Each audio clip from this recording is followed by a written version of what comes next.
for another great episode. Boy LQ here and Okada. My boy, welcome back. Nice little vacation. Right? How we feeling? Got a little tan going. Yeah, I headed out to Arizona for a little bit. Let me tell you something. I am not down for the heat. Go away, summer. Summer I'm a is here. SoCal boy. I have a very small window of comfortable. But listen, man, it's good that we are here. We're back on this beautiful Monday, and there's been some news over the weekend. And boy, I mean, look, I was kind of surprised by this one off the top, man, because we got to pour one out for our guy, Joe Mixon. I say our guy as if I don't know where you stand with Joe Mixon, but Joe Mixon's my guy, man.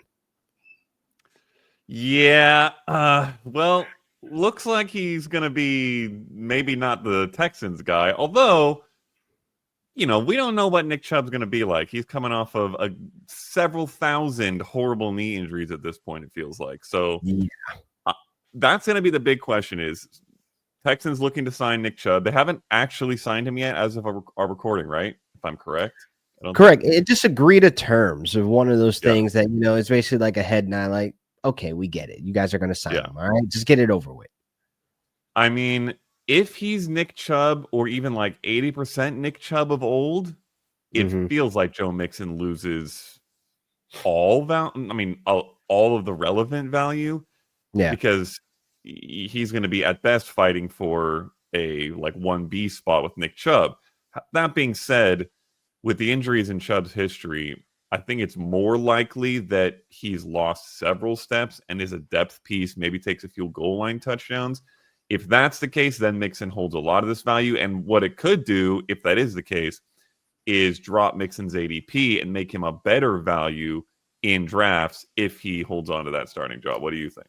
That's where I was going with the next. Like, does this still give him some type of fantasy value? Because we know the ADP is going to dip. If Joe Mixon is sharing touches with any running back, that's not something that I'm a fan of because we know Joe Mixon as a guy that's at least getting you 300 touches. And that's where most of his value holds as a fantasy player on my roster. So it's like with Nick Chubb there, I'm not worried about if Nick Chubb is going to be able to outproduce Joe Mixon. That's not the problem here. It's more, is he going to vulture those touchdowns in the red zone? Is he going to be a guy that's going to get like 6 to 10 touches a game? I want those touches to go to Joe Mixon. So with him dipping, is this a good thing? Is it like, all right, we're still in on Joe Mixon? I think the most likely outcome is that Chubb has lost a lot of steps coming back from these now several knee injuries and is not the Chubb of old. And if that's the case, this will dip Mixon's ADP, but it may not dip his actual production that much. And it's worth noting, like last season, he had 281 touches. The running back with the next most touches on the roster was Dare Ogunbowale, and he had 49. That is an absurd split. We should not expect that. We should never have expected that. I think that most likely Chubb will be in the 100 to 120 touch range, and that's pretty typical for an RB2, and I think Mixon can hold value if that's the case. Absolutely. That's where I'm at with it, man. I mean, look, I was pouring one out for my homie because I do believe the touches come down, and I'm not too sure with him being an inefficient, running back with that yards per carry always going to be a problem. Not quite sure if we get that RB1 type production week to week, but he is still an RB2. I will treat him as an RB2, so I'm going to buy the dip on Joe Mixon. Agree. But I do want to move on now. There's other news that happened over the weekend that kind of had some of us RJ Harvey, stands question, like, how do we feel? Like, how are you feeling about J.K. Dobbins coming in? And look, I feel great, Okada. I'm just curious of where you're at with it, though, because J.K. Dobbins went to go have dinner and a movie with Sean Payton. But that boy left without a deal as of time that we're recording right now. We didn't hear anything from it. He went there and left. Where are you at with J.K. Dobbins? Is he still the boogeyman out there trying to hurt somebody's fantasy value out there in that backfield? Well, first of all, I think it's important to note, since it was with Sean Payton, the movie had to be Crazy Stupid Love. We all know. And look, J.K. Dobbins probably not a fan of that movie. Maybe not. Dobbins is not too dissimilar from Chubb. He's a guy who's dealt with multiple injuries. He's a guy who may have lost some steps as a result of those injuries. Mm-hmm. And so to me, I'm not overly worried about where he signs. It obviously depends on where and who's there. And for how much? Like, does a team start and sign him for $8 million and now you expect him to be the starter, or do they sign him for $2 million and you absolutely expect him to be a secondary guy? Mm-hmm. The fact that it's taken this long to sign these two guys tells me it's more likely to be the latter. If teams saw these two guys, Chubb and Dobbins, as bona fide starters, I think they would have got signed a while ago. I don't think it's like they're asking for a ton of money and not getting it, and that's why I think it's more just teams don't believe they are what they thought or what they used to be, and so they're not overly excited about it. So to me, if it turns out that Dobbins does sign a deal with the Broncos, I'm not going to freak out about RJ Harvey. I'm more likely to take that tact we talked about with Mixon, that it hurts his ADP but doesn't hurt his actual production all that much and might make him more valuable. If Dobbins goes elsewhere, I mean, we'll have to keep our eye and ear open to see where and what kind of impact it has. But I think he'll be similar to what I just talked about with Chubb, probably 100 to 120 touch guy as a complementary piece to a starter somewhere. No, I agree, man. And if they end up signing J.K. Dobbins, how I look at this backfield is more so Sean Payton just trying to build that, backfield that he had in 2017 with Mark Ingram and Alvin Kamara, which both finished as a top 10 running back duo. So you're looking at this, it's like, all right, I see the vision. I want you to execute it at. And I think what makes J.K. Dobbins so good, though, and why he remains employed to some of these teams, and he may be asking for a little bit more on the bag based on that production he had last year, and saying, almost said San Diego. Dang, bro, that's crazy. You're in 2025 now. We've been like 5 years now. Maybe more than that. The Chargers don't get my respect. That's what it is, though. I mean, look, Fair. we share a stadium with them, but it's like when they play, it's like there ain't much cleanup because ain't much people there. But anyway, more so looking at this backfield with J.K. Dobbins added to that. What makes J.K. Dobbins so good is that his efficiency. He's an efficient runner, and that goes to his vision. A lot of vision guys out there, they're able to see the holes and see the gaps, and that's why he was able to have some of those explosive plays last season. He just ain't a home run runner. Like, he ain't going to take it to the crib. He getting hawked down, and that's where RJ Harvey comes in. And I think this will make a nice complement duo to where people will overreact on RJ Harvey. His ADP will drop, and guys like me and Okada we'll jump on the value and then serve your ass every single Sunday in L with RJ Harvey putting up big fantasy points. Let's go, Harvey. Let's go, Harvey, man. And last, but certainly least, I hate that I had to put this on a rundown, but it happened, okay? We didn't get to have our reaction to what this news was. Voldemort has signed to the Pittsburgh Steelers. Voldemort being Aaron Rodgers in my world, where I was just sick and tired of hearing his name. Let's not say it anymore. But he's with the Pittsburgh Steelers. When you saw this news, Okada, where were you? Like, what were you doing? What was going on? I believe I was still in Arizona, and I was probably doing something with the family, and I looked down and I saw the sleeper notification, and I said, well, yep, that checks out finally, and I put it right back in my pocket. Yes, exactly. Good gracious, we had been expecting this for I don't even know how long now, and it, to your point, it had just gotten tiresome that it wasn't happening, but we knew it was going to happen, or we were pretty confident it was going to happen. So now it finally has. Good for our fantasy, predictions and things, but pretty much the news we expected at some point. Now, Rodgers, he's not more than like a late round, dart throw in one quarterback leagues, or maybe even Superflex. He has some QB2 appeal, or I don't know. Where you at with him on a fantasy scale? Yeah, I think he can have some Superflex, like low Superflex upside out there in Pittsburgh. The weapons aren't incredible. Obviously, they've lost some recently.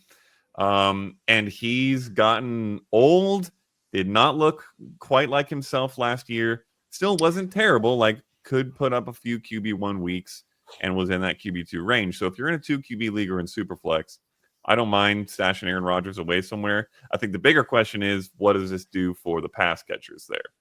So, yeah, that you rolling right into what I'm picking up, man. And DK Metcalf is a guy that we've talked about briefly on here. And like, I'm not quite sure about him, this year. And being that with Aaron Rodgers as the captain of the ship now, and there's some limitations that comes to Aaron Rodgers' game. Like, does this worry you about DK Metcalf as a fantasy wide receiver too, I would say?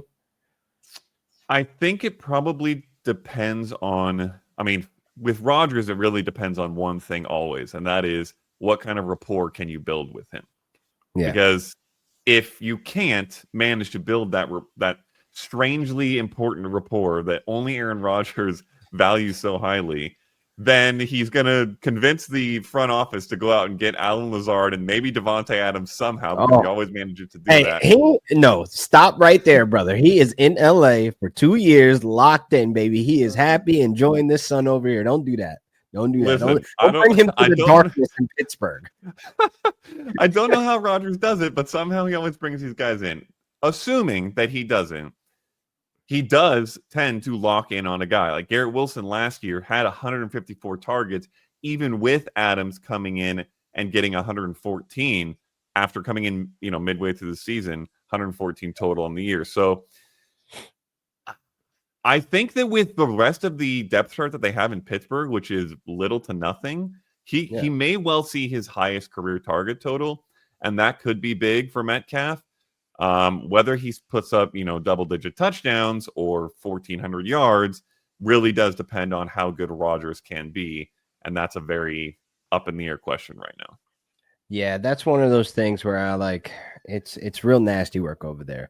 And I don't see DK Metcalf being like this wide receiver I must have in the rounds that he's going. And it's like I rather pivot to a different position or just find a different option at the wide receiver position, because it doesn't look like DK is going to return that type of value where he's going to go in ADPs come August, when you see the slow motion videos, you see people in the beat writer saying, "Oh my God, Aaron Rodgers and DK Metcalf look like it's 2016 or 2017 Devontae Adams." Like, no, come on, bro, stop. We're done. All right. But more so, we got bigger fish to fry in this Dynasty Startup Mock Draft that we're going to get into. But let's take a quick break and pay some bills. All right, we are back. Dynasty Startup Mock Draft 1.0. Me and Okada, we are going to be sharing a team. We're going to co-own a roster in this startup, and there may be some disagreements between me and Okada on some players, where we'll have 2 commissioner vetoes tucked away, where this basically gives us all the power to say, hey, I want this player, not that player. I hear your case. I don't agree with you, Okada, but I want this player, and we each get 2 each throughout the 14 rounds that we draft this startup to have the power of attorney. All right? You ready to jump into it? All right, let's go. And listen, I love the spot that we're in right now, because listen, this is mainly the spot that I'm in all my startups right now. I joined a couple going into this season where I'm like, all right, I'm going to probably be sitting at the back end with these orphan teams. So let's get it. I mean, honestly, look, you feel good about the 108 spot? I feel good about, listen, I've done enough of these startup drafts over the years. I can pretty much be okay with anything, but I do not mind this at all. It'll just dictate whatever we see at the in ADP at the front of the or at the end of the first round will dictate what we go next, and then might dictate our whole strategy. We just have to be flexible. Yeah, I think this would be cool though, because like you don't see many people jump on here and try to build the team together, but we shall see where the brains align. All right, let's start it up, man. Let's hit it. All right. Now, this is a Superflex startup, and we are not seeing any quarterbacks. Is it? It should be. Technical difficulties. Are you seeing the screen that I'm in right now? I am. And we got a Superflex on there. Does it show a number? Oh, it does. Yeah. I wonder if Dynasty 2 QB, is that why? Maybe. I don't think what does that say above it? Where? Scoring for rankings. That is probably why. I think it has to be on Dynasty 2 QB, so it knows to pick based off Dynasty 2 QB. All right, we're gonna redo that. That's insane. All right, so trash settings. Actually, I could just do this. Right? Remove player. Remove player. Oh, that makes more sense. Oh, Wait, what the? it won't stop. Oh my God! What the hell? Can Hold you on. pause it? Yeah, I think you might have to pause it. I thought I did. There we go. Let's make sure to remove this.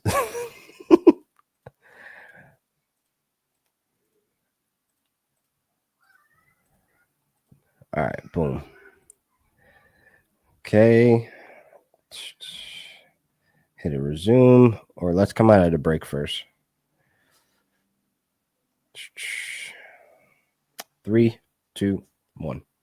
All right, we are back, and we are going to be doing a Dynasty Startup Mock Draft, Superflex PPR, and it's going to be me and Okada sharing the sticks here, trying to build a team, but there is a catch.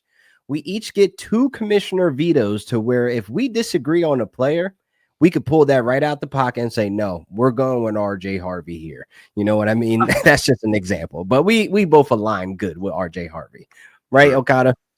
We won't have to worry about that one because as soon as RJ Harvey is anywhere close to an ADP, we'll be snacking him.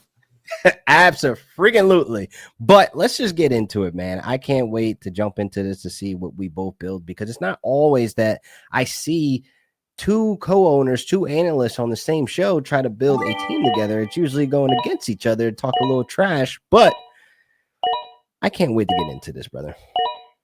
Boom. We are on the clock. Okay, what do we got? All right. What do we got? Obviously, we're looking at quarterback here, right? Right. Definitely seems ideal. But do you think we could pivot? How do you feel about Mahomes right now? I don't. I don't feel for Mahomes right now. Okay. I feel as though I can wait for a guy like Bo Nix that I rather have. I have him ranked higher than him. Bo Nix is like QB8, QB9 right now, where you have Patrick Mahomes in best ball drafts going as the QB6. I feel as though I'm not banking on Hollywood Brown to be healthy. You know, he hasn't been healthy since what his time with the Ravens. I mean, come on now. I'm not banking my production on that for Patrick Mahomes. We've kind of seen the last 3 seasons of decline in the touchdowns. We're not getting as many rushing yards with him. We're not getting as many touchdowns. So that's kind of where I'm at with it on him. How do you feel? Okay.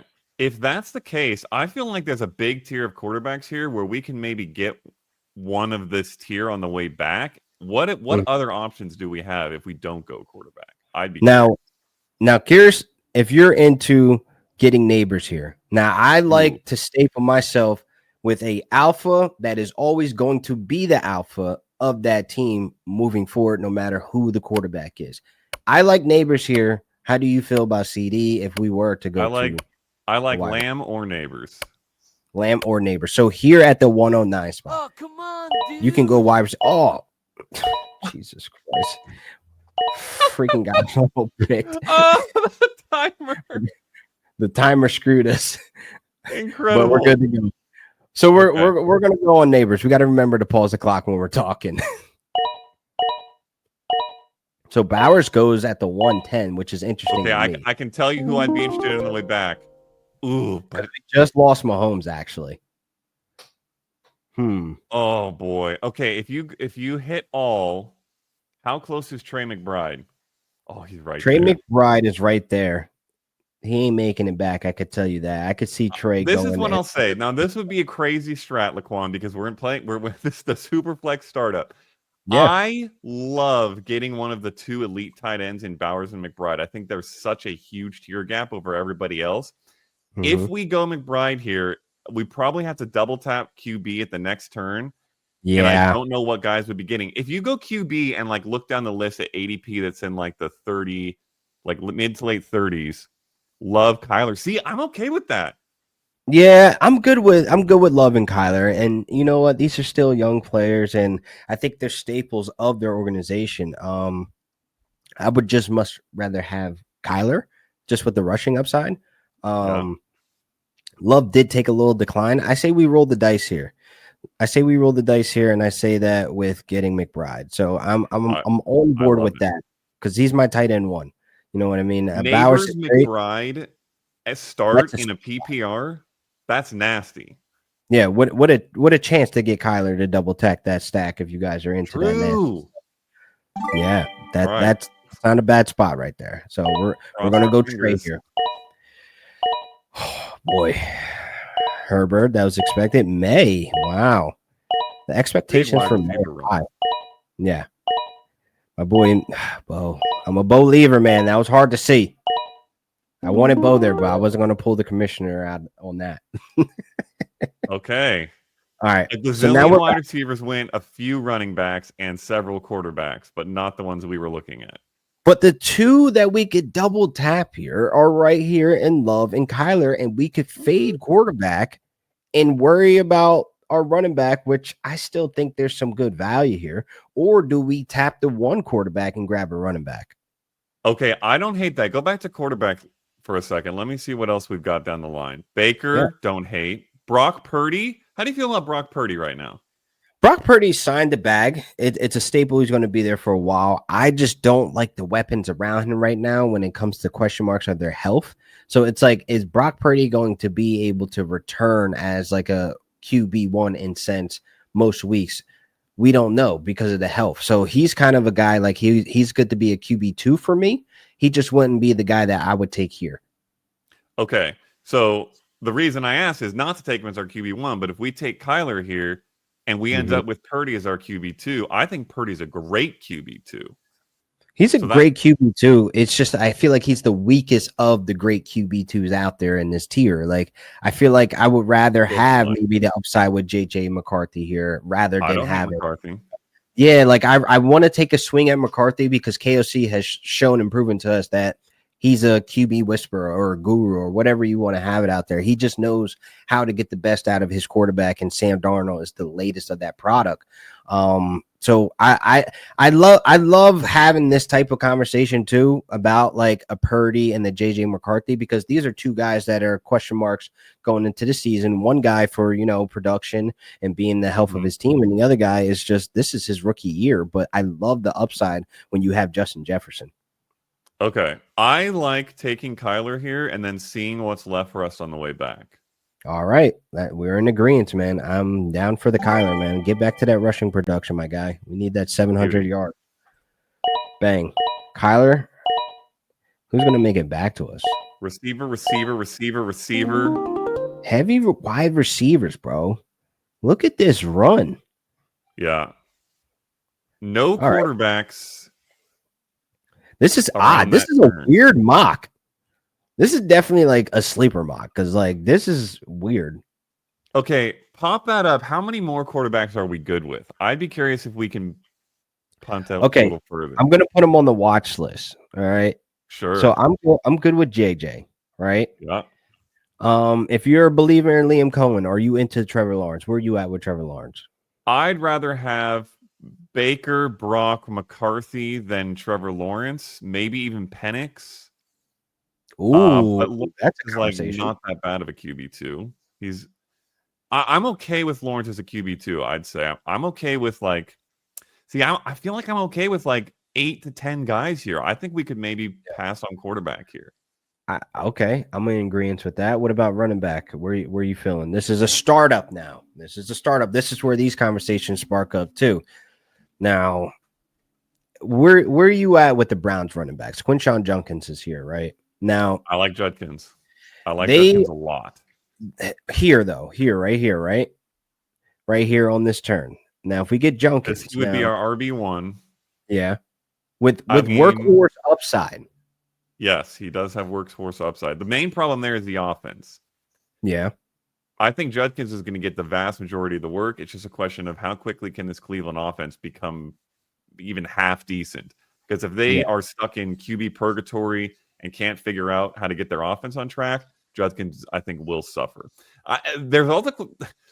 Jeez. There's a Christian McCaffrey question here. In a startup, he's so hard to figure out. Yeah. Because that's one of those if he's things. healthy and he's playing at Christian McCaffrey levels, we get a number one, not just number one, but maybe the number one running back for a year or two. But it's such a big risk. Yeah, I'm not willing to take that risk.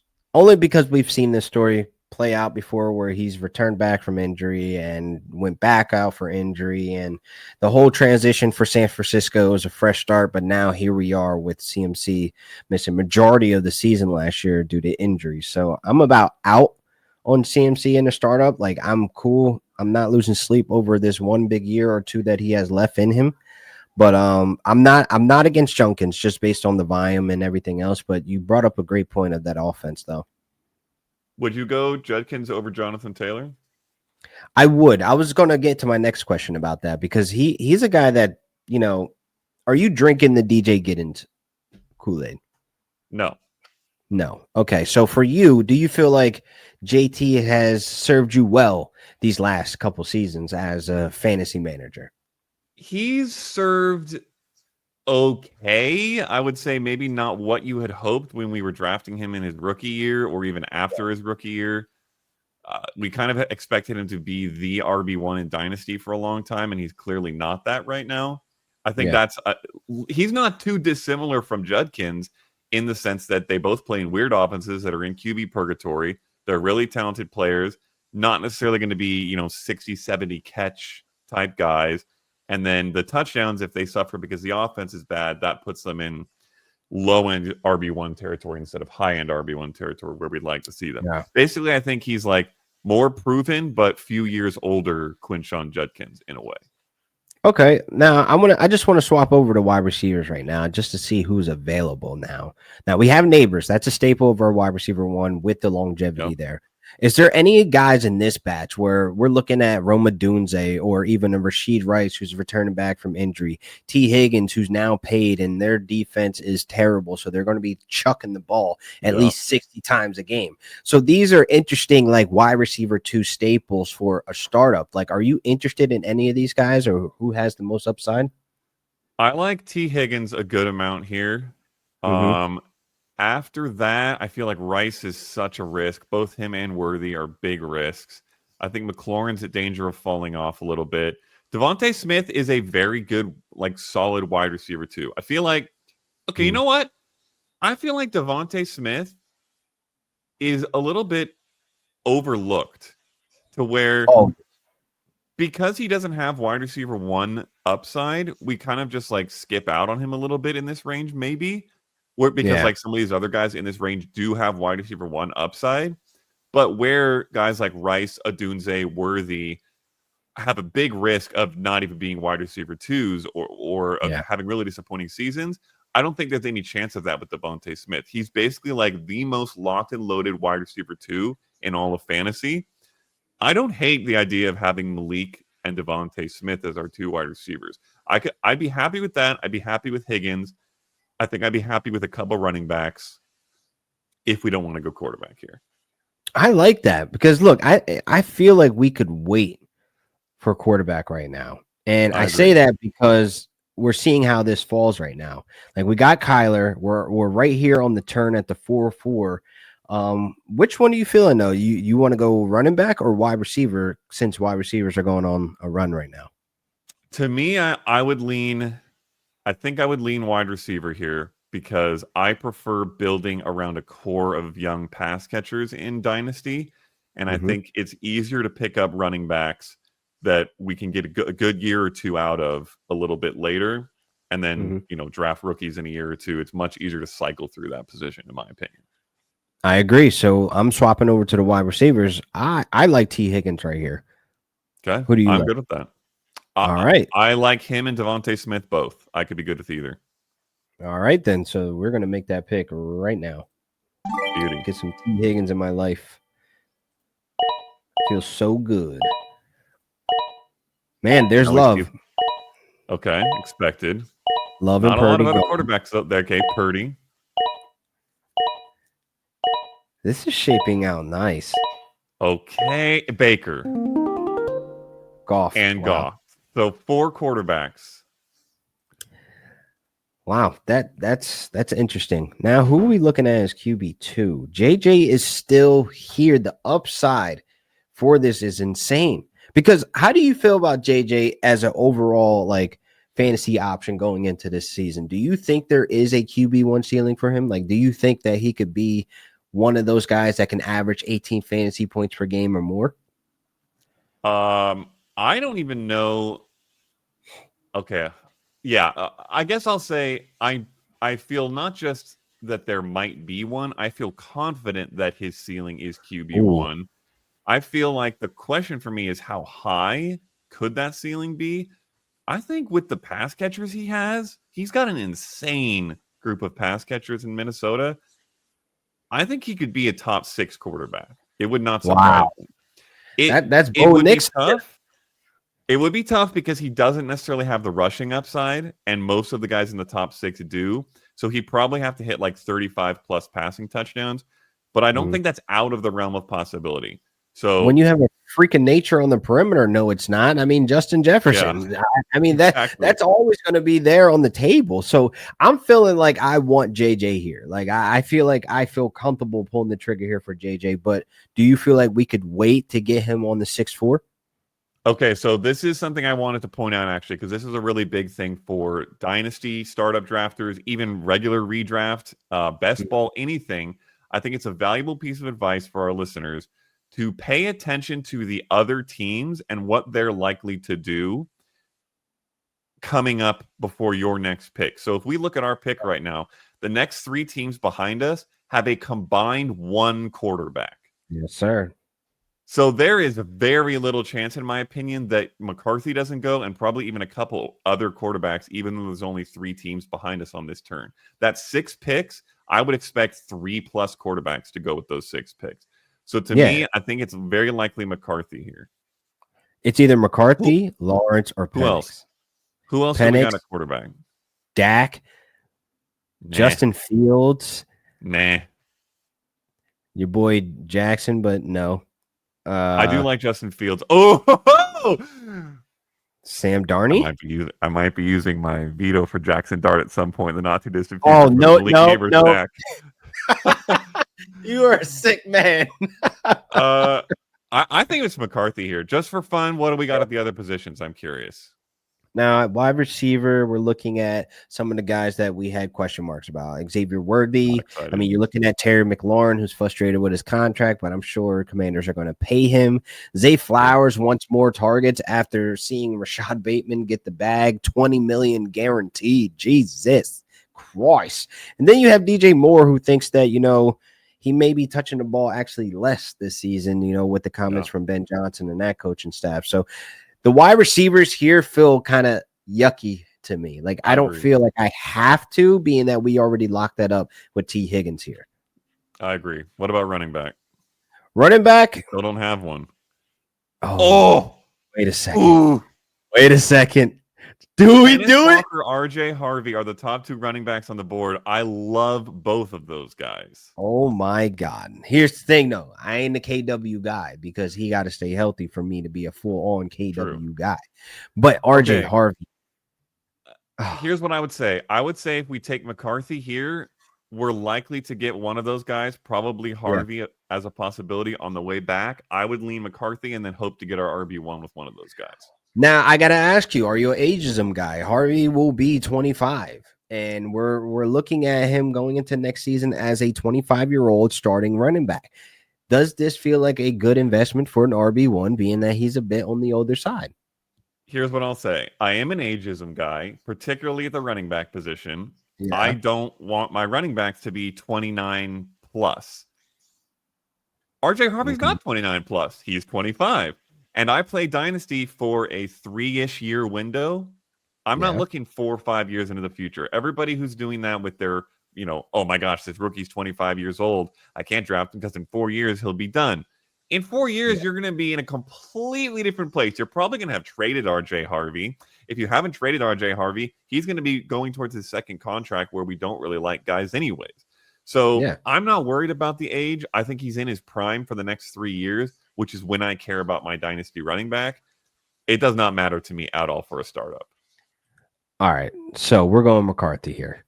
I feel like if Harvey makes it back to us, we could debate again, but I'm thinking that's the pick, man. I think we smash our Harvey if he comes back to us. It's the brand. Fingers crossed. Fingers crossed. All right. JJ, you are on the squad. Now look at that. Quarterback. Oh, No! right. No. Oh, Oh my God. oh, it hurts. Oh my God. Right in the heart. Jesus. He was right there. This changes so much.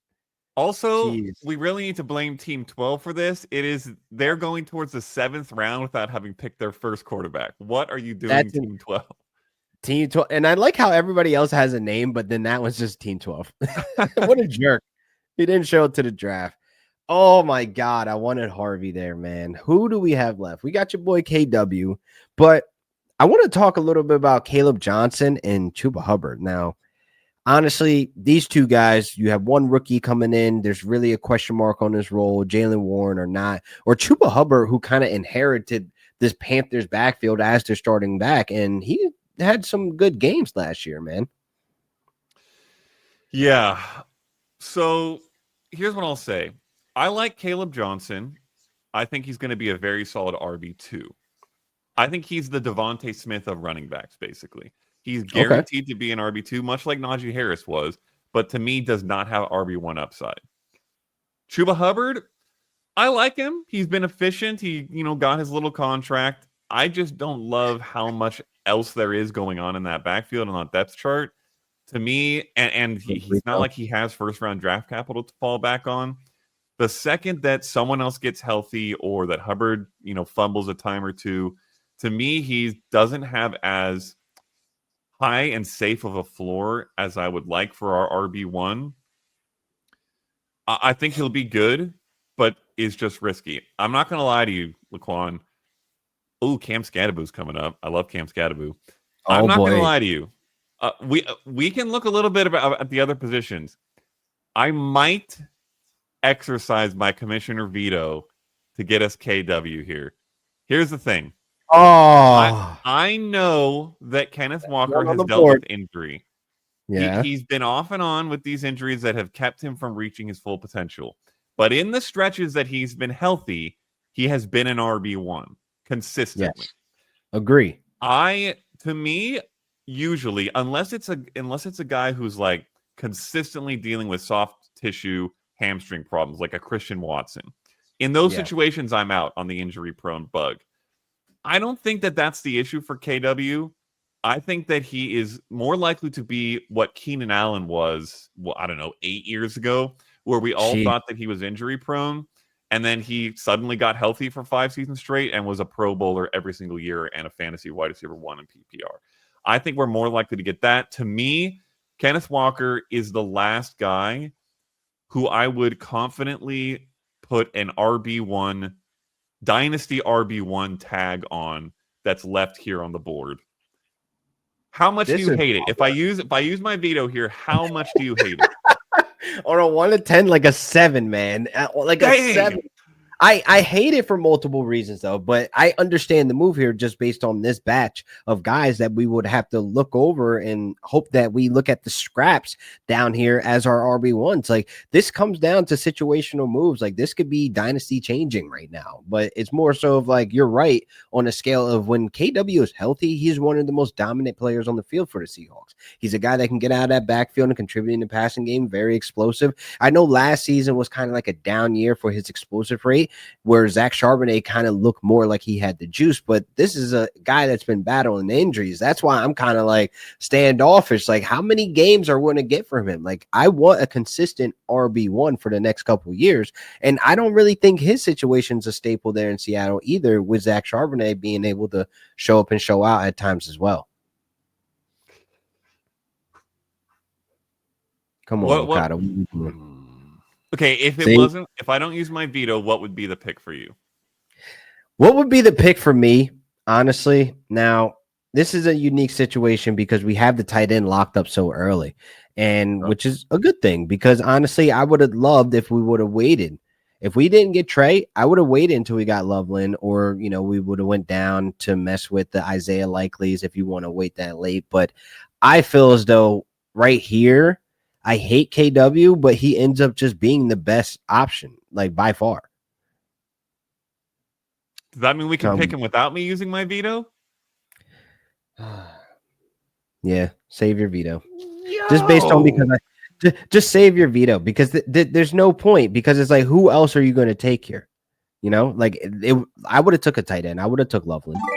Maybe not here, but I would have took him coming up. Let's probably. do it. But anyway, KW. I'm sold. I sold me. You're on the roster. You sold yourself. It convinced me in the same token, which is crazy.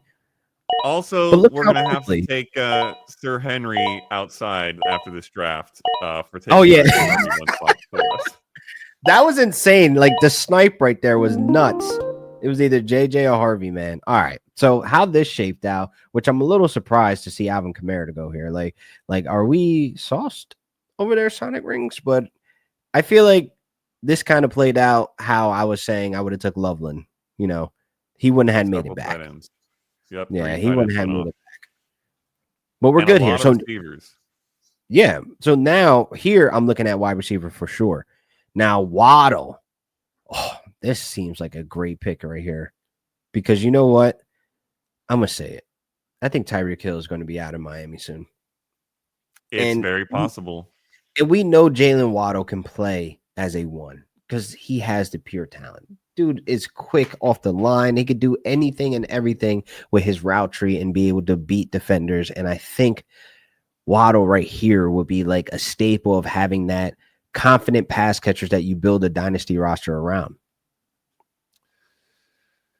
I don't know what happened last year where he saw just 83 targets. What happened? Well, Tell me. Tim Boyle and Snoop Huntley were out there chucking that rock and taking off out of the pocket. So I think that plays a huge role. Like I look at Waddle's last season as complete scrap. I'm scrapping that because we've seen Waddle perform on a high level. He's in that conversation when we talk about the T. Higgins and Devontae Smith as wide receiver twos can play that wide receiver one role and have those spike weeks. Waddle is definitely in that bag. Okay, I can buy that to a degree. Here's my question back to you. If we're concerned about, Kenneth Walker's health, if we're concerned about Christian Watson's health, shouldn't we be concerned about Tua's health when we're talking about Jalen Waddle? Because if we're concerned about injury prone, Tua's actually got that for real. One concussion and he's out for the season at least. But you know what? Zach Wilson is the backup now. And Quinn Ewers. But here's the thing, though. Here's the difference with KW. If Tua's hurt, Waddle is still on the field getting those opportunities to perform. If KW is hurt, he is off the field. He is off the board as an option. He is hurting my team. So I'd rather have Waddle, which I know the talent is there. We've never questioned his talent. He has been a guy that could stay rather healthy than not. He's a guy that I could rely on at this point as my wide receiver 3 at this point, where I have two big dogs, where one could become a bigger dog if Tyreek Hill does end up exiting left for another competitive team. Maybe he goes back to the Chiefs. Who knows? I don't know. Waddle in the flex is pretty sick. Just out of curiosity, what do we have at running back available? Running back, we have our guy Joe Mixon, pour one out. David Montgomery. Oh, all right. Let's get into this conversation because your boy Scat is there. Right. I understand you want to get Scatterboo in this Jackson Dart stack, but let's hold off on him real quick. You have David Montgomery here with Isaiah Pacheco. These are two running backs that I see pop up sometimes, and there's always two sides to the fence of it. Like, where are you at with these two running backs, David Montgomery and Isaiah Pacheco? Okay, I'll give you my answer on Pacheco first because it's a little quicker, which is I think he's going to be good. That's basically what I'll say. Like, I don't think he's going to be an elite RB1. I don't think he's going to fall off and be non-existent. I think he's going to have his role in a good offense, and he'll be, a 1,100-yard guy who scores 8 touchdowns or something like that. And he'll be good. Like borderline RB2, RB3, somewhere in that range. David Montgomery, I am concerned about. Ooh, talk about it. I feel he is a guy who relies heavily on touchdowns on those short yardage situations on his offense being good. Jahmyr Gibbs, the Lions offense doesn't need to be good for Jahmyr Gibbs to be exquisitely great for fantasy because he's going to catch passes. He's going to have big explosive plays. He's going to be very efficient scoring touchdowns from anywhere. To me, David Montgomery is a guy who, if this offense takes a step back with Ben Johnson gone and 2 really good offensive linemen gone out of the interior, it's going to hurt David Montgomery a lot. And I think that not only will it hurt his efficiency on the opportunities he gets, I think it hurts the opportunities he gets because if the offense takes a step back and the team takes a step back, you're going to be putting more touches towards Jahmyr Gibbs in those kinds of pass first situations than you are to David Montgomery. I think that's going to be the case across the board this year and beyond. So to me, I'm pretty out on Montgomery right now. I would lean back towards the receivers. Like you mentioned, Waddle is a wide receiver 3 in our flex, is pretty sick. I would prefer that. I don't like the running backs in this range. Yay, I don't have to use my commissioner veto. Okay.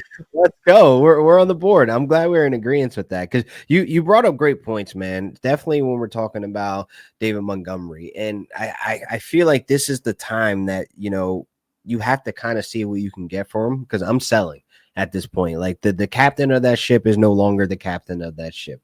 I don't feel as though I feel confident with, Johnny Moe over there deploying the 1-2 punch of the Sonic and Knuckles. We might get, the great value, the Walmart brand value of the Sonic and Knuckles this season being that it's not Ben Johnson. So I'm kind of out on David Montgomery in a sense of even if I have him on my dynasty rosters right now, I'm trying to see what I can get from him. You might get somebody that still believes into the Lions, Kool-Aid of them being such a high power offense where I feel as though there's going to be some changes, some noticeable changes. So you might find somebody out there that'd be willing to sell him.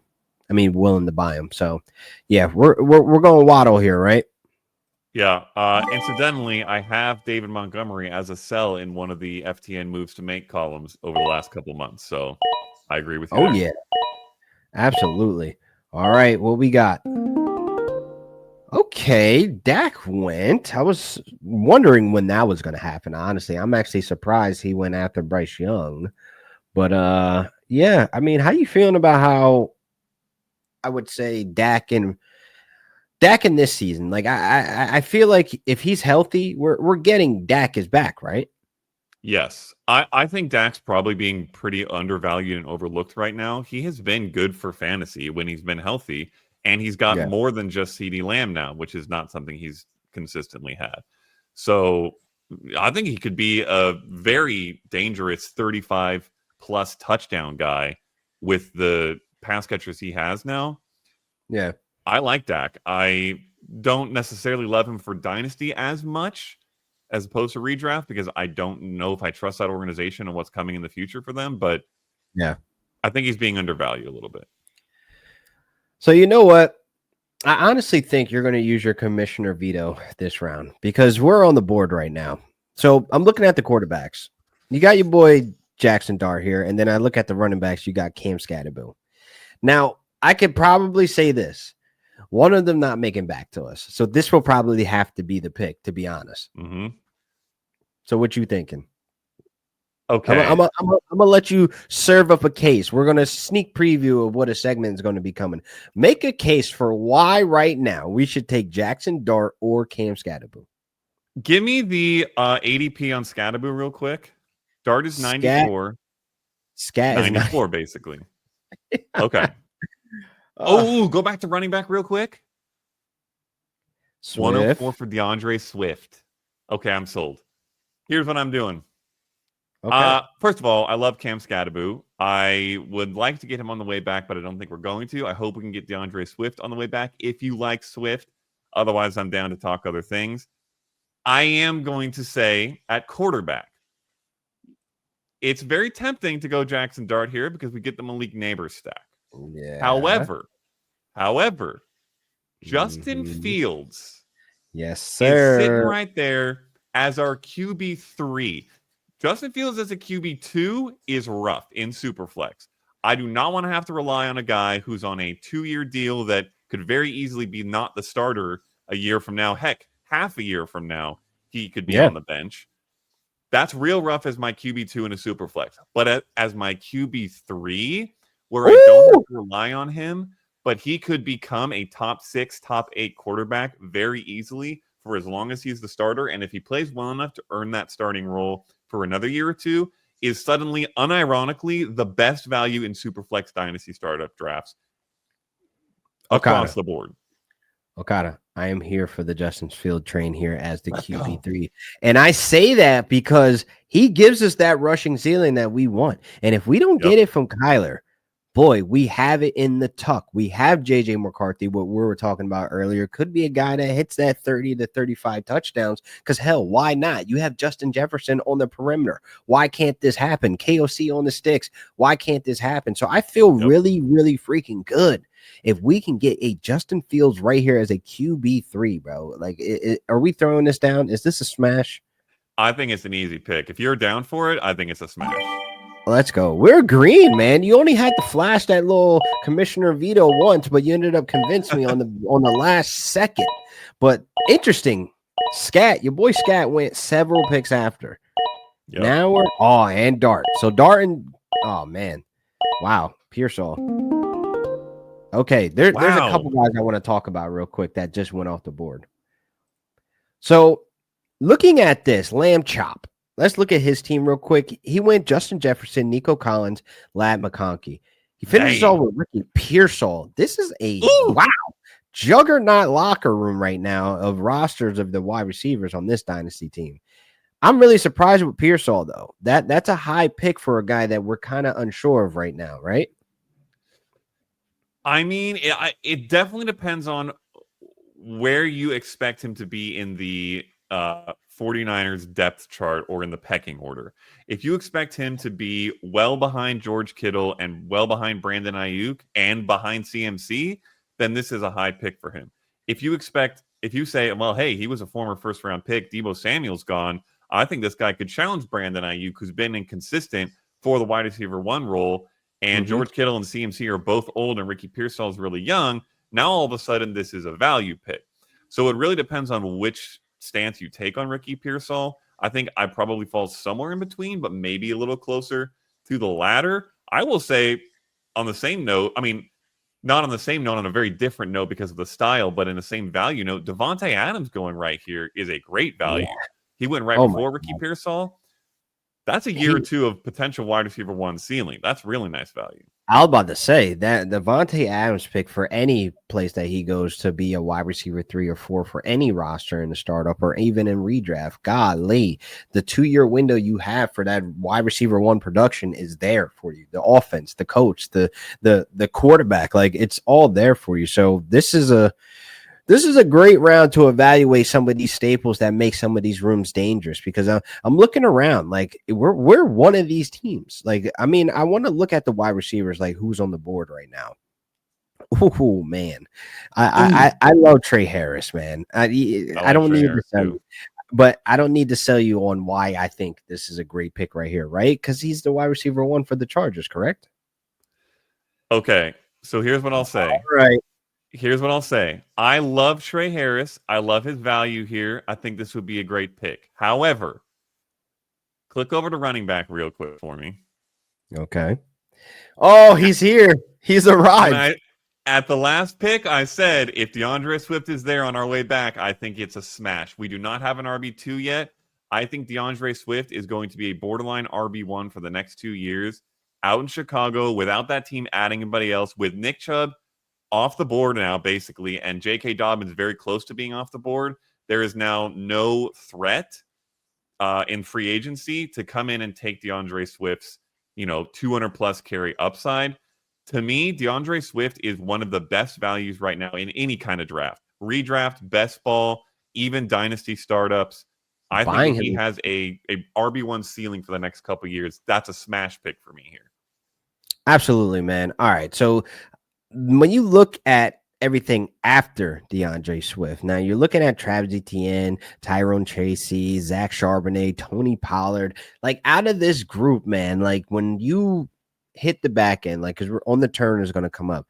Let's just say we don't go Swift here. What do you think is left after Swift? Like, are any of these running backs valuable to be an RB2 anymore, even though in some of their situations they're the RB1? Can you pull the list up a little further? I'm just curious underneath. Aaron Jones, Trey Benson. Aaron Jones, yeah. No, I think there is a what's the planet where Thanos throws people off the cliff to get the one stone? Oh my God. Nowhere. Sure. That cliff, Yeah, I think it's whatever it's nowhere. called, where he throws his daughter off the cliff to get the stone, and then oh, maybe I'm spoiling. Should I not be saying these spoilers? No, these movies are too old. Nah, the movie's been And out for a then while. Scarlett Johansson too. That cliff is listen. That's what matters here. That cliff is what comes after DeAndre Swift for me. That to me, he is a locked and loaded RB2 with RB1 upside, and then everybody after him in this ADP order is trash. Complete shots in the dark, 1 or 2 years max with lower upside in those 1 or 2 years. Oh my God, I love the pick. Then we're gonna smash DeAndre Swift here, pause. But boom, here we go. Let's go. What a I was hoping to roster! get Trey Harris. No, Trey Harris went. Oh, come on. Two of my guys went, and I don't think enough people are talking about Tucker Kraft. Where are you at with Tucker Kraft? Because this is their tight end 2. They're tight end 2 right here because they got Bowers at the 110. Yeah, stop hogging all the tight ends, Sir Henry. You don't get to pick another one when you pick Bowers. Sir Henry, we got to fight. Yeah, we have beef with Sir Henry. I'm kind of mixed on Tucker Kraft. I think he showed really solid talent and efficiency when he got the opportunity. My only concern is he got that opportunity because Luke Musgrave was out. They drafted both these guys to kind of be a duo. And I'm a little concerned that if and when Musgrave comes back, plus the addition of Golden and everybody else they've got there, that the workload for Kraft might not be as high as we would like, and he might lose a little bit of value. So I'm kind of in no man's land on Tucker Kraft a little bit. No, I agree because honestly, you forget Luke Musgrave was there, to be honest, but you love the opportunity that Tucker Kraft got, and he took full advantage of that. I mean, he's one of those guys that has the yak monster DNA in him. He's a guy that could be a reliable pass catcher, over 70% of his catch rate. So it's like you hope and believe that Tucker Kraft can get the opportunity as the tight end 1 over there and take up some of the majority of those snaps, because I think he really looked good out there being, Jordan Love's most reliable, target out there outside of Jaden Reed. Jaden Reed is questioning if he's the wide receiver 1 right now amongst the herd of wide receiver 1s they got over there. But I think Tucker Kraft he's a solid staple to be in Green Bay. So I wouldn't be against bringing him in as a tight end 2 just to see if I can hit that upside. Yeah. So all right, what do we got as our options? Now, wide receivers, we're in that tier where I feel a little nasty, but I'm happy we've kind of put a staple in our trio that we got in wide receivers. True. So I'm good to pivot off wide receiver at this pick if you are. Pull it up a little bit. Pop the pop that up and hit. I like Besh. Here it's a security blanket, but it doesn't. I don't love anything. Feel like he makes the room better. It just is like he's there, True. Yeah, this is a culture pick for us. Just there you go. I don't really love anybody else. Go scroll down a little bit. Calvin Ridley, Jawan Jennings, Jalen McMillan, Stephon Diggs, Darnell Mooney. We had Popes talking about Darnell Mooney being a value in one of our videos recently. Darnell Mooney is a great value. I don't love these guys. What else do we need? Do we need another running back? Obviously, our depth's not great. I say we do, but this is where the conversation comes back to when we were talking about Jacksonville briefly last week. And Travis Etienne and Bhayshul Tuten are in this kind of bag of tiers right here as an RB3 essentially for our teams. I love our duo right now with Walker and Swift, but I do want to get a little bit more security in their role and upside for the future. So that could be 2 people here, right? That could be Bhayshul Tuten or that could be Travis Etienne. Okay. Here's another option. I'm just going to throw it out there. See what you feel like. Give me your temperature check. On Trey Benson, with James Conner likely to be out of Arizona after this year. Maybe even partway through this year. The problem with Trey Benson is when he did get the opportunities, he didn't look great. He didn't look like he was awesome jumping off the paper. Now we know he's a guy, that tap dances at the line of scrimmage, and he's explosive in his burst. we have yet to see that at a consistent rate when he got those opportunities. And I think the fantasy community, they had an egg on their face, because we were all plotting on James Conner's downfall. Like we were just saying, Trey Benson this, Trey Benson that, lock him up. But we have yet to see him fully take a grasp of that. And James Conner is still out there toting that rock and being a guy you could rely on in the passing game and goal line, et cetera, et cetera. It gave us a full season, Okada. So Trey Benson, I'm a little, I don't know. I feel like this is a project that we will have to wait and to develop when we're not desperate right now for reliable running backs, but then we have KW with his health and then Swift obviously in Chicago. We have not seen the best. We're hoping for the best. It's just that this pick, I need somebody that's going to be like, you're good regardless. How do you feel about Najee in LA? Najee in LA seems like a 1-year rental. I think Najee is in his J.K. Dobbins, storyline right now. Like I feel like that just kind of feels that way. Like we might see Najee end up somewhere next year where just like why, like I don't think he returns because the keys will be handed off to Amari and Hampton very, very soon. So these are just the conversations that we have, just at this point of the draft. We're sitting here at the 10 spot. The 1004 or 1004 10.4 and we need an RB3. This might have to be commissioner rule here, man. Like I'm good with going Tuten here, but then I feel like I'm pulling him up, because of the unknown that with Liam Cohen that has no loyalty. How do you feel about that? Who's on the board at wide receiver just for the heck of it? Wide receiver, we gonna keep jumping back to this list. Like when you open the fridge and you ain't got no food, there ain't gonna be food in there. Here's what I'll say. I would go Besh here. I do not like drafting any of these Jacksonville running backs, and if I'm going to, like we talked about in the last pod, I would rather just wait and take Tank Bigsby. Yeah. However, I do not think this is a bad spot if you want to use your commissioner veto because we do need a running back 3. And those guys do have upside, so the picks make sense in a sense to me. If you want to use it, I don't hate it. All right, so I can save it if you don't hate it. I mean, I thought you were full bullish waiting on Tank, but I mean, I don't hate you using your veto here. Otherwise, I might have to fight you between Besh and one of the Jacksonville backs. But the thing is, I think Besh will make it back to us. You know why? Because everybody is going to look at that Raiders offense, and it's going to be Bowers, and that's it. Nobody's going to say anything else other than, look, Besh went the same round. But I do think that outside of that, you still have Jacoby Myers. You still have Brock Bowers as the number 1. Jack Besh, we might have to wait to see it develop. And look at the tight end run. Oh, my God. Sheesh. Ooh. Okay, this puts us in an interesting spot. It does. Because we've got 3 wide receivers, we got 3 running backs, we got a tight end, and we got 3 quarterbacks. So this is very much best player available territory for me. If we just hit all, what are we looking at? We're looking at quarterbacks. Yeah, Stafford, Geno, Anthony Richardson, RIP. But ooh, okay, that's an interesting idea. Scroll down a little bit for me. I have an interesting idea. I'm looking at one too. Ooh. Who are you saying? Kyle Williams. Kyle Williams? I don't hate Kyle Williams. I'll put him on the wall. Interesting idea. Yeah. Get that in the queue for us. I don't hate Mason Taylor.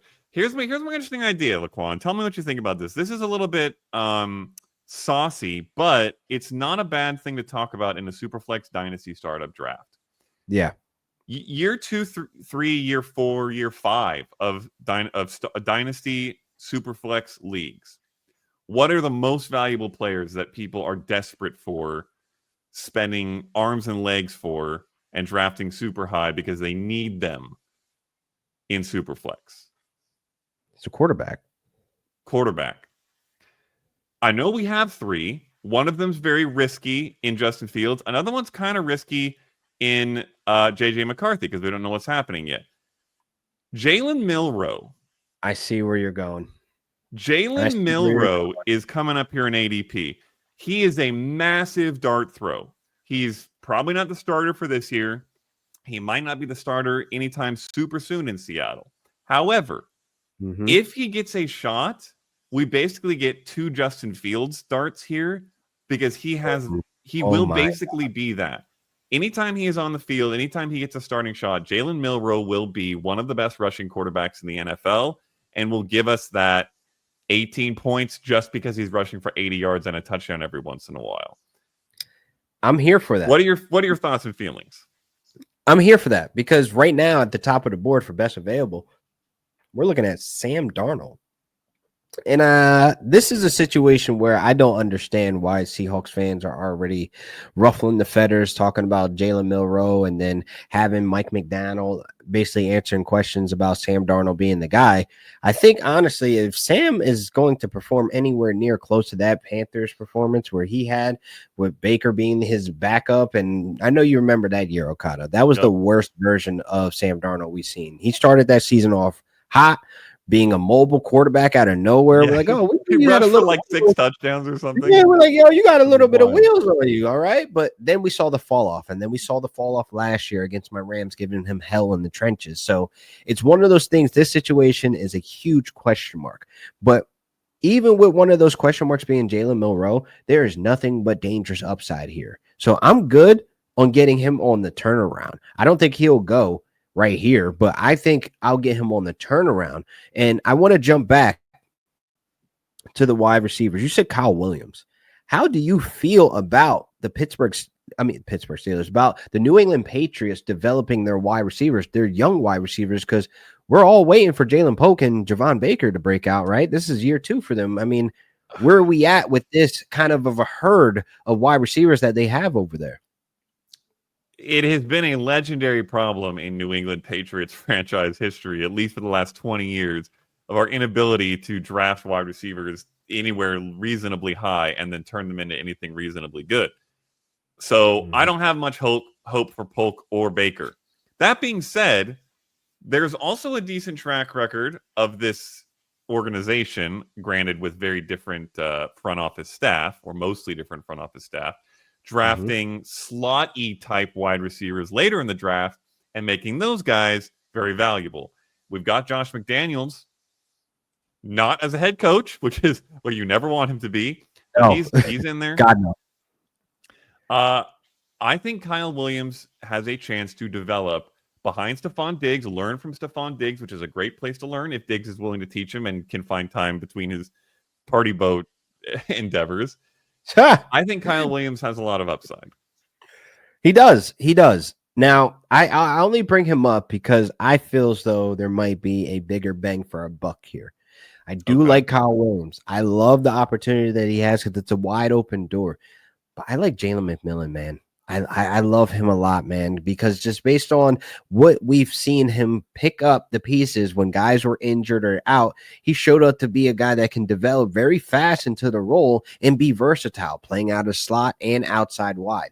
Emeka Egbuka doesn't affect me when I think of Jalen McMillan because they play 2 different roles. I mean, we honestly see Emeka Egbuka primarily as the slot guy, being that's where he found most of his bread and butter. I understand Chris Godwin's there, but they're building for the future. You know what I mean? So this Bucs offense might transition to still maintain this high power offense that can go down there and score with Baker Mayfield at the quarterback position. So you're saying you take McMillan over Williams here? Correct. And come back on the turnaround and get Jalen Milroe. How you feel about that? What do the teams behind us have quarterback wise before we make this decision? I mean, we got Team 12, we got Bryce Young and Tua. Now we're looking at Sir Henry, who hates us. You know, we don't know if he comes back on this spin around and get that Jalen Milroe like he sniped us on Harvey. They've got 2 also. Yeah. Do you like Kyle Williams, but just less than McMillan, or do you not like less than McMillan? Less than McMillan because we have a proven product that we've seen work. We've seen an offense over there that maintain its balance even when they drop guys off. Guys can still remain productive with Baker there. With Kyle Williams, he's coming into a kind of like an offense that needs a rework, rebuild, and understanding to figure out who is going to be the guy. I'm a little stained by having like a Jalen Polk on some of my rosters. I'm a little stained with the Javon Baker, hype that has gone out there about, these prospects that come in that have this huge upside, and Kyle Williams can likely fall into that bag with that risk. It's like, I'd rather not. I'd rather take a Jalen McMillan where the proven product has been there for some type of fantasy relevance. All right. Then I think I'm about to pull it out of my pocket. I think it's. Oh, wait. What if we both pick it out at the same time? Then what happened? Oh, we never even talked about that. I'm using mine first. I'm using mine first. Kyle Williams, Commissioner Veto. That's the rules. The rules have been set now. Whoever uses it first gets the pick. That's crazy. Now we got to be very clear with these rules. We need to get a buzzer, man. That's crazy. True. Because I was just pump faking mine, man. I wasn't really going to pull it out, but fine. All right. We'll take Kyle Williams. I'm using here. Mine. All right. I think Kyle Williams has far more upside than anybody else in this wide receiver range. All right. So let's take a quick commercial break, man. Let's pay the bills, man, because geez, this draft just went upside down with you using your commissioner veto on Kyle Williams over Jalen McMillan, man. I can't believe you, Okada. 3, 2, 1. All right, man. Let's wrap up this Superflex Dynasty mock. And honestly, man, I'm still burned about Kyle Williams, but that's your guy. That's your guy, man. You said he has the most upside. I believe in it. I had to use my veto at some point. We're here at the end of the draft. Yeah, I know, man. It's kind of crazy. We only needed one of those. We had 2 tuck. We'll remove one for the next mock that we do. We'll probably do a super you flex. You get to save one. We could say no. We ain't doing rollovers, bro. Ain't no way. Okay. Ain't no way we doing rollovers. That's crazy work. All right, we're on the clock now. Looking Is this at going to be our last pick? Are we going to call it with this pick? We could call it with this pick. I do feel like this is such a healthy team. Like I don't know any holes or like any negatives really that stand out that are like red flags with our roster, you know? Like I love the upside that we're taking with Justin Fields. I love our wide receiver core, except for Kyle Williams because you commissioner veto, but we could still get my guy, you know, he's still on the board, but I'd rather not. But I do feel like we have a great start to a startup. Like I kind of want this team to be real, bro. True. Because like how do we get off? Like I can't stop looking at our quarterbacks and then looking at our wide receivers. It's such a great core to build around. And don't forget, because it's very easy to forget, we're sitting on the number 2 with a threat to be number 1 dynasty tight end by a long shot. Insane, man. Like let's go down the wraps for the folks that are listening and not watching. Malik Neighbors at the 109 is such a clutch pick because we got the alpha there. We already know Trey McBride and then Kyler Murray for the stack there that we kind of didn't plan out. Like I kind of like that worked out that way naturally. T. Higgins, J.J. McCarthy, Kenneth Walker, Jalen Waddle, Justin Fields, DeAndre Swift, Bhayshul Tuten, and Kyle Williams, and we are on the clock for the last pick. My guy, what we need with this perfect roster. I mean, your wide receiver is still there, so if you want, we can just both get our guy if you want to go McMillan. Milroe. Yeah, Milroe's still there. So if we want to get that 4th QB, I think that's not a bad option. Well, we got a running back because if there is a weakness, it is probably our running back depth. Running back, I would like to, but you know I'm gonna make a case for my guy Jordan Mason because I do want to talk about Jordan Mason just based on what we've seen in 49ers camp. I mean, they traded him to the Vikings. They gave KOC a gift. They gave them an insurance policy for Aaron Jones, who may be transitioning, you know, past football very soon. I think this is a gold mine here to get Jordan Mason. What RB1 potential? How do you feel about Jordan Mason as a whole, though? I think that I would mostly agree in the sense that if and when Aaron Jones is not on the field, whenever that may be, whether by injury, contract, retirement, who knows, if Jordan Mason's still there and they traded to get him, which tells me they like him, he has RB1 upside. That is a very good offense. He has shown it already in a good offense. I think it is there. So I wouldn't hate that pick. I'll ask you a couple questions too and then let you slam it. What do you think of the Cowboys backfield? It's a mess. And Jaden Blue is a topic where I go back to ball security. Some folks may not care about fumbles, but I care about fumbles. The reason why I care about fumbles because that affects your real life job. That makes you lose opportunities. Jaden Blue's explosive. He's in a situation where the running backs around him are not great. They're not scary. I mean, Miles Sanders does not scare me. I'd be surprised if he's there outside of camp. Javonte Williams, we've kind of seen the best of him before his injury, and now he's out of Denver into a Dallas Cowboys backfield that is desperate for production back there.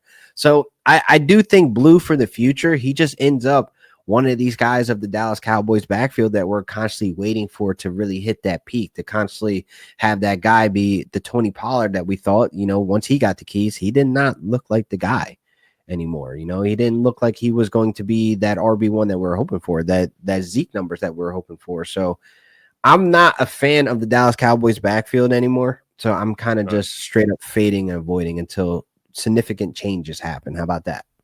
I think that's fair. So let me ask you question number 2. Tank Bigsby is on the board. We got Tuten. We could double tap the Jaguars running backs, and then if one of them wins the job outright, we've got 2 shots at it, basically. So this is what we're looking at in the queue, though. Jalen Milroe for the crazy upside, where we said we can have the dual threats of Justin Fields and Jalen Milroe. Boy, that is crazy in year 2, year 3, if he ends up taking the keys that fast from Sam Darnold. And then Jordan Mason, which we talked about, which if Aaron Jones isn't available, we've seen him not available a lot, these last couple of seasons with hamstring issues. So I feel like Jordan Mason has that stamp as a RB1, just based on the talent of what we've seen him step in for guys like CMC last season that were injured. And then your guy, Tank Bigsby. I think this is where I'm okay on Tank Bigsby if Jordan Mason's available here for me. How do you feel about that? I'm good with any of these 3 picks, honestly. I think these all are solid startup picks here in the early teens. So I slammed my veto last round to take Kyle Williams. I think you make the pick here. I'm good with all 3. I'm going to use my commissioner veto, and I'm going to pick Jordan Mason because I am a Jordan Mason stan, and it's only right. I can't leave my boy hanging, and this is the last pick. So you got your guy. I got my guy now. Bam. All right. Here we go. Old. This is not a bad squad, Okada, because like when you look at this squad, this just has championship written all over it for the next couple years. Facts. Okay. Jeez. So we've got Kyler, JJ as our quarterbacks with Justin Fields coming in if and when needed. Our starting receivers are Neighbors, Higgins, Waddle. Ooh. Saucy. That's insane. That's insane. I'm curious to see. I'm going to let the draft just keep mocking as we talk because I want to see if we actually have the opportunity to still get Jalen this late. I mean, your guy Tank just went off at the 13th spot, 13-4, and here we are on the clock. Wow. And he's still here. Okay. He's still – Jalen Milroe is still here in the 13th round where we can get this. Oh my God, Sam Darnold is still on the board right here. Yeah, nobody's going for their QB3, it looks like, basically. This is interesting. See, the hard thing is that we're dealing with bots now. We don't know the human real intellect that goes into some of these picks, but this is a healthy squad, bro. Like this needs to be a real squad that we need to do. All right, we're let's go find some listeners to take over these 11 other teams, and we'll run this as a startup. We will definitely run it back as a startup, man, because golly, this was fun making the mock draft. I mean, making the team with you, bro, in the startup because, again, I haven't done this ever really in a competitive league where you join as a co-managers and try to build a dynasty startup. But we aligned on some things.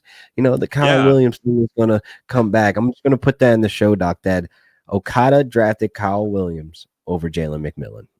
Listen, the important thing is we barely even needed our veto. We saved it for the 11th round because we were in agreement on basically every other pick. Which is crazy. I thought we were going to be going at it in the first 4 or 5 rounds at least. Yeah, I love this squad. I think we're going to need to throw hands with Sir Henry for taking RJ Harvey 1 pick before us. Yeah. That's honestly my whole draft is a little bit soured by that horror, but otherwise, I think it's pretty solid. Nah, man, such a solid draft, man. This has been a great episode. Time flies when you're having fun, man. But definitely, man, I appreciate all you guys out there listening to the FTN Fantasy Show with your boy LQ, Mr. Real Deal Fantasy HQ, and of course, my guy Matt Okada, bro. What you got going on, though, brother? You going on any vacations next week where we got to move the pod again, bro? No, I'm locked in now. That's it for me for the summer, pretty much. It's all fantasy from here to the end of the off season. Nah, that's awesome, man. I'm just messing with you, bro. But definitely, man, I enjoyed talking ball with you as always, man. On to the next episode.